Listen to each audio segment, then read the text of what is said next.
Well, it's finally time to talk about the Gen 5 Pokemon games.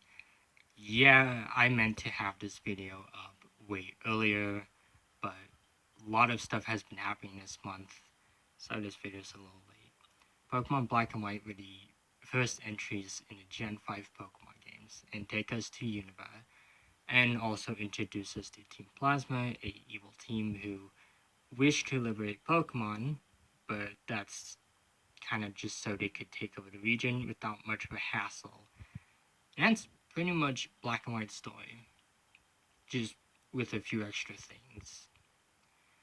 The story itself is, well, very interesting. I'm fairly certain those who are watching have probably heard a few Pokemon fans claim how great the story in these games are, and honestly, that I could very well agree with. It's not my favorite story in the games. Personally, I kind of have to say I really like Sun and Moon's story a lot better, and Ruby and Sapphire's. But Black and White story is a very remarkable one. It has tons of very likable characters, and N is actually a very sympathetic character despite the wrongdoings he does in these games. And Getsus is a really interesting antagonist, and it was great seeing him return in the game sequels. I also have a few other positives to talk about this game, such as, well, giving the gym leaders more character development, which also was pretty nice, because before then, the gym leaders really were just gym leaders. One or two of them might have done something else. Like Rourke was, I think, in charge of the Orberg mine, or or some other gym leader. Yeah, like a Lieutenant Surge was like in the army or something. But it's kind of cool that they made the gym leaders a bit more like interesting, and it's something that they continue in the game sequels, but they kind of dropped that in the next Pokemon games, which is kind of disappointing.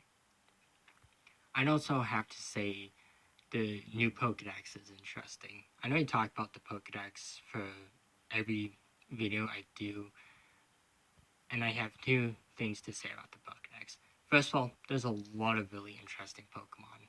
I do have plans to do a video about my favorite Unova Pokemon sometime, as I had used so many new Pokemon during my playthroughs, and it was great game to use some of these Pokemon.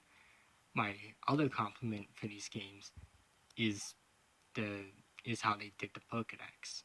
Before you beat the game, you can't get any Pokemon outside of the Unova Pokedex. And I know it's a controversial decision among fans, but I kind of gotta say, Game Freak really did an amazing job at that. It kind of encourages us to use Pokemon that we might have not used before, and is one of the many reasons why I found so many interesting Pokemon for these games. Even though I kind of did reuse a few of them, like Chandelure and Gothitelle.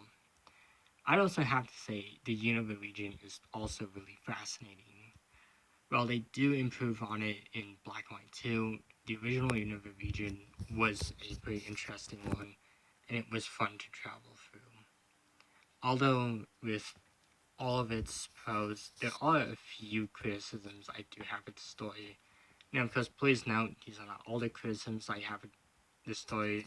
I do have another video that I will be doing where I go more in depth about that, but these are just a few criticisms I have of the game. First of all, is the fact that you can't trade until after you get the first badge. That's kind of annoying. I also gotta say the EXP system is also annoying too, as for those who don't understand, the higher a level a Pokemon is, like if you have like a level 80 Pokemon and you're fighting like a level 40 Pokemon, you're gonna get less points than if you were level 50 fighting a level 40 Pokemon. And it's the other way around if you're a lower level Pokemon fighting a higher level Pokemon, you get more points. So, yeah. I kind of wish that they didn't bring this back in Black and White 2 and then in Gen 7. But of course, there is a way around that with Audino training, and of course, they don't really spawn in the game until after you beat the first badge. I also gotta say, towards the end of the story, it kind of, I don't know. I don't know why N defeats Alder and makes, and like, I don't know why they had to have that in the story. That hasn't really never sat well with me, and it's just kind of what I thought was boring. And the really other criticism I really have is just that it kind of just feels like way too many Pokemon are unobtainable.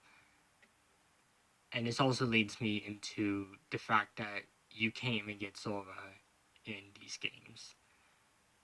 You can get Zora in the sequels, but if you missed out on an event or just were living somewhere where the event didn't occur, you were kind of screwed out of getting Zora. But despite some cons, these games are really amazing and are definitely ones I would recommend. In my opinion, they're probably up there with some of the best Pokemon games. Gen 5 kind of gets a lot of unnecessary hate, and while it's not the most perfect generation, it is definitely one that does deserve a lot more respect. Although, I could definitely agree with it being a little overrated nowadays. But it was fun to get to play through these games once again. And of course, it makes me look forward to being able to review the next games, Pokemon Black and White 2. So, until then, goodbye everyone, and hope you all enjoy.